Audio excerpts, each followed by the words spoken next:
Salut à tous, bienvenue Calitime, le fameux Calitime, le rendez-vous de tous les bénévoles francophones d'Israël. En tout cas, on l'espère, c'est tout ce qu'on souhaite. Bonjour à tous les deux. Bonjour Cathy. Bonjour Cathy. Bonjour Bernard. Bonjour Sarah Simcha, bonjour Bernard Geller, donc Sarah Simcha Ben-Kenmoud, la responsable du projet Calitime, et Bernard Geller, qui est avocat à la retraite.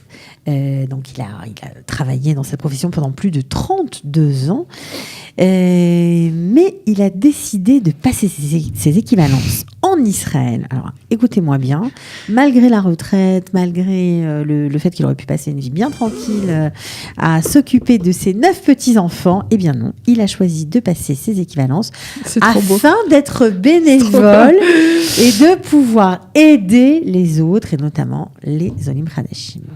Rien de plus naturel, oui. Bah, vous dites ça comme ça, franchement, c'est pas évident. Bon. Alors, vous avez fait ça il y a combien de temps et en combien de temps, ces équivalences-là, juridiques ? Alors, c'était 2016-2017 avec le dernier examen au tout début de 2018. Et quand vous êtes arrivé, vous n'aviez pas un super niveau d'hébreu, vous aviez un petit niveau d'hébreu. Voilà, j'avais le niveau de Kodesh, j'avais le niveau de la rue Kamaz et Olé, FO, etc. Mais c'est à peu près tout. J'avais plus écrit en hébreu depuis l'âge de 14 ans, j'avais 64 ans quand on est arrivé. Ouais. Et ma femme, un mois avant l'Ulpan qui commençait début février, nous on est arrivé début janvier, elle a été obligée de me faire des exercices à l'œuf-bête pour écrire en cursive et arriver dans un état potable. Quelle motivation. Vous êtes un super exemple, parce que franchement on entend souvent oui mais bon tu comprends l'hébreu quand on a 40 ans, on ne peut plus apprendre l'hébreu. Non, c'est capital même pour les gens retraités. J'ai eu l'expérience de mon papa qui a fait son alia quand il avait 70 ans.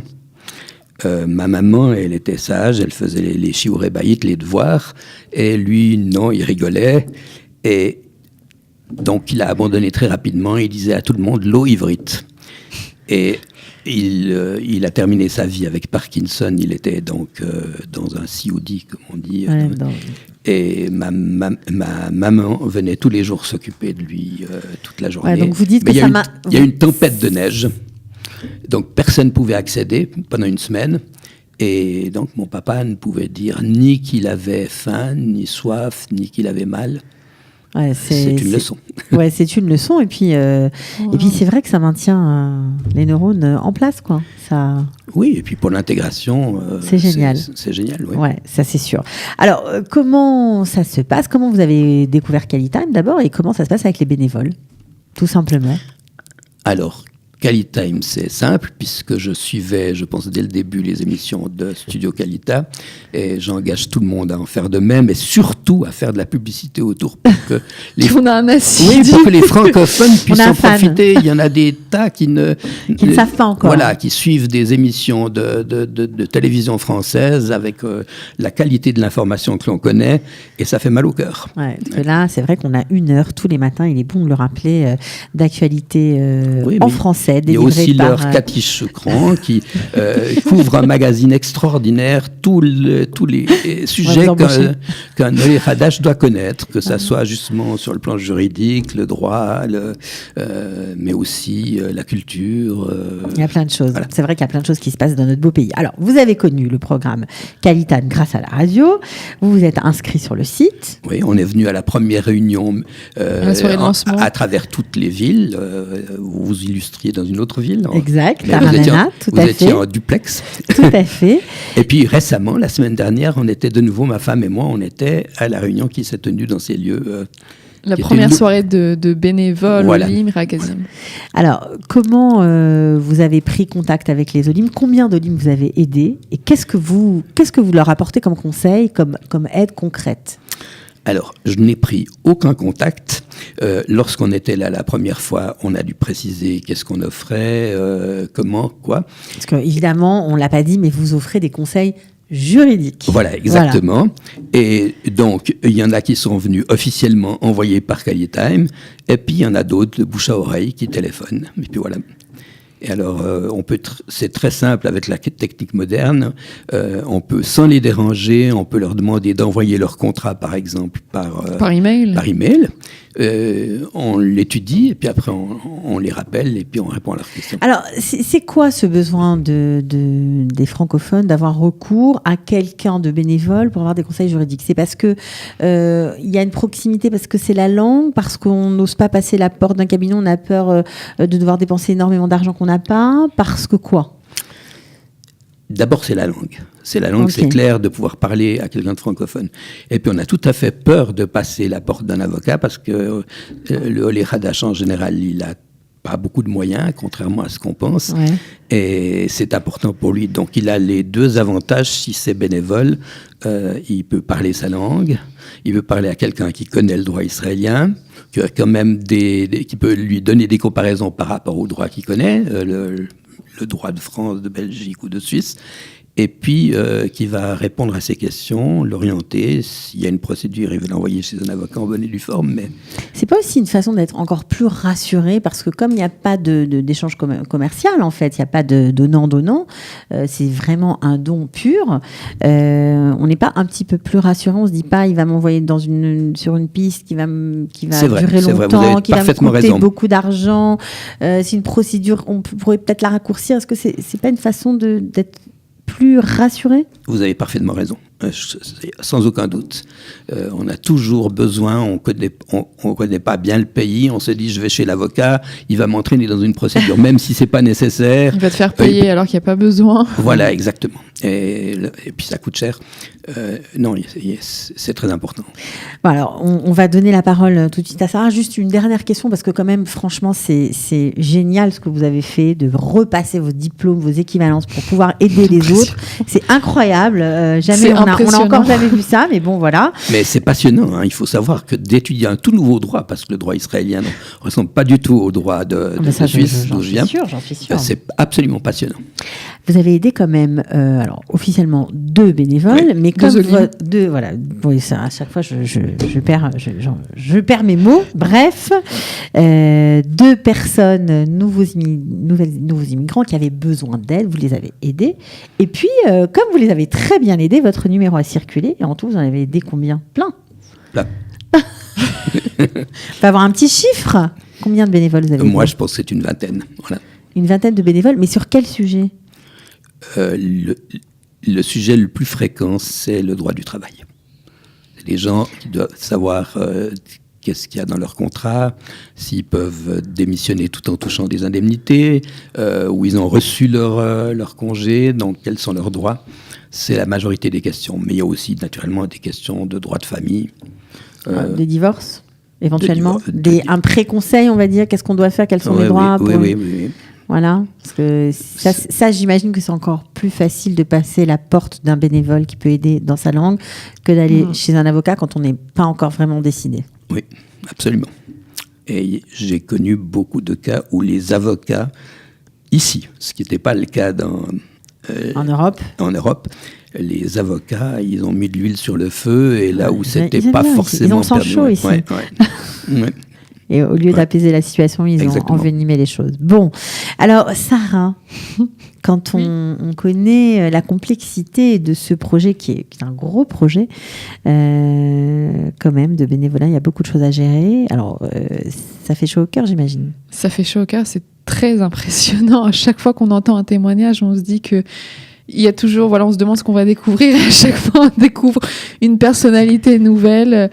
Et c'est très impressionnant. Le fait d'avoir repassé ses diplômes à la retraite, il faut vraiment...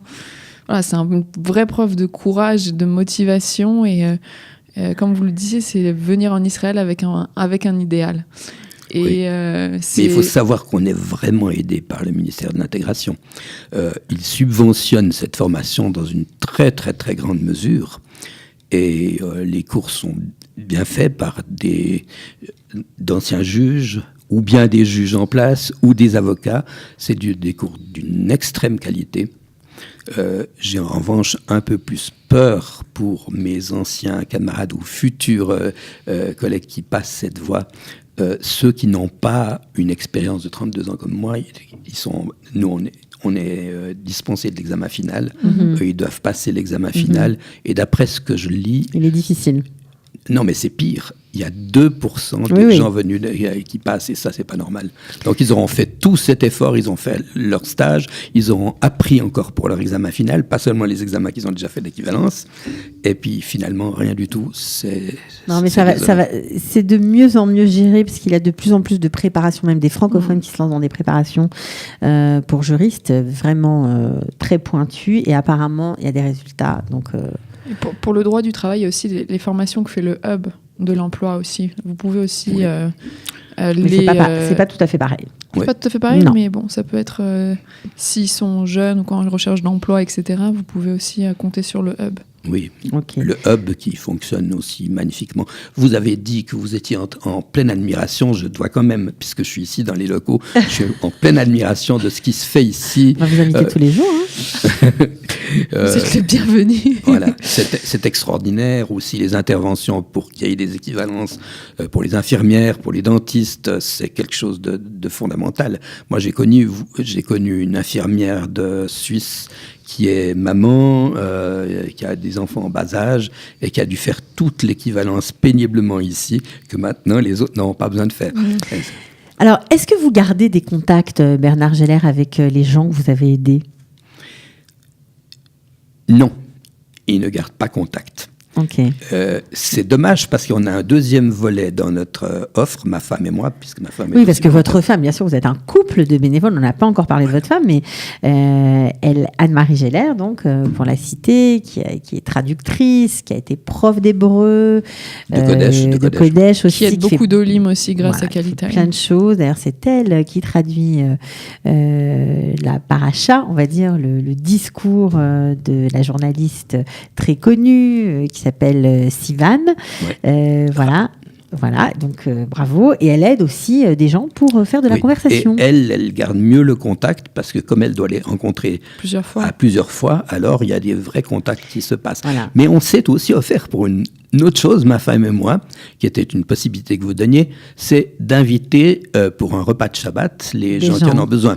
Or, on habite à Beit Vegan, il doit y en avoir beaucoup qui en ont besoin. Et on n'a pas eu de, on n'a pas eu de demande sur Beit Vegan. C'est dommage. Alors ça, c'est l'occasion de créer vraiment des contacts quand les gens ont du temps, parce que les Olim Hadashim qui viennent demander des ils n'ont pas le temps, ils courent. Ils travaillent, ils courent, mais bien sûr. Ils courent. Mais c'est pour ça que vous êtes un bon exemple, parce que vous êtes à la retraite, et c'est vrai qu'il y a beaucoup de retraités qui sont chez eux, qui ont beaucoup de compétences, parce qu'ici, la vie, elle ne s'arrête pas à 50 ans. Ça continue, et bien au-delà. Et ces personnes, peut-être que vous nous écoutez, si vous avez des compétences, si vous avez du temps, et vous ennuyez peut-être chez vous, sachez que vous pouvez donner beaucoup de vous-même et aider, comme le fait Bernard Geller. Donc moi, je lance l'appel. Voilà. Aujourd'hui, c'est moi qui lance l'appel. Je vous encourage beaucoup. On en retire beaucoup. Donner, c'est recevoir. Ça vous... on va dire, confirme dans votre choix d'Alia quand vous voyez ces gens que vous aidez ? Oui, l'Alia, c'était un projet qu'on avait tous les deux, avant même d'avoir des enfants, des petits-enfants, mais on l'a réalisé, donc ce projet d'Alia, on a dû le réaliser plus tard, parce qu'on soutenait une partie des enfants, et donc il fallait... Mais on comprend que c'est pas une fin en soi, l'Alia. Non, c'est pas une fin du tout, c'était la réalisation d'un idéal, mais il y a tout, il y a la famille, il y a tout ce qu'on a de merveilleux en Israël, et puis ça, bien sûr que c'est quelque chose qui... C'est quelque chose d'important. On est ravis de vous avoir, en tout cas, dans la communauté Qualitime, vraiment. Voilà. Oui. Bon, alors je suis ravi d'en faire partie. Eh ben, nous aussi. Alors, merci beaucoup à tous les deux d'être venus pour Bernard, vous faire partager. Et merci à Anne-Marie, votre femme. Merci. Voilà, parce que les cours de conversation, vous pouvez aussi... on peut vous taguer sur Facebook, vous avez une page Facebook ? Oui. Alors, on tag Anne-Marie Geller pour les cours de conversation et Bernard Geller pour des conseils en droit. C'est bien comme ça. Voilà. Bon, c'est parfait. Merci, Cathy. De rien. Ciao, à bientôt. Merci à vous. Au revoir.